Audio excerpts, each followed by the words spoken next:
Je vous le disais en titre, le mouvement de boycott de produits comme le lait, l'eau minérale et les carburants entre dans sa 3e semaine. Alors que nous sommes à quelques jours seulement du mois sacré, quel sera l'impact économique de cette campagne lancée sur les réseaux sociaux? Nous avons posé la question à des experts. Voyez ce reportage de Rachid Hilaoui et Younes Bah, commenté par Tariq Boukhad.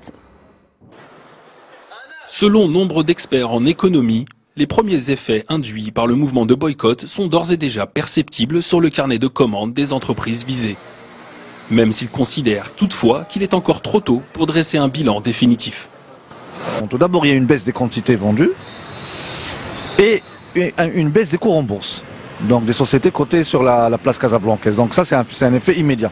Maintenant, à plus long terme, c'est le genre d'action qui ne peut être que bénéfique pour l'économie parce que ça permet un meilleur équilibre entre les consommateurs et les producteurs. Pour l'instant, ça reste sur ces 3 marques. Je pense que l'impact est très très limité.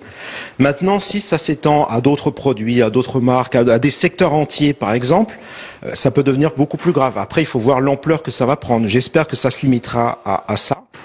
Si l'impact sur le chiffre d'affaires des sociétés ciblées par le boycott est pour le moment limité, il ne faut pas négliger les effets sur l'investissement étranger. Pour les économistes, un risque plane sur l'attractivité du royaume.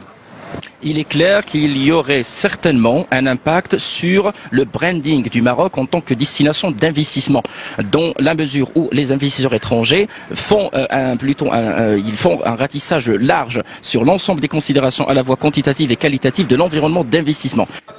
L'appel au boycott de produits comme le lait, l'eau minérale ou encore les carburants entame sa 3e semaine, ce qui va coïncider avec le début du Ramadan, période durant laquelle les prix de certaines marchandises ont tendance à augmenter.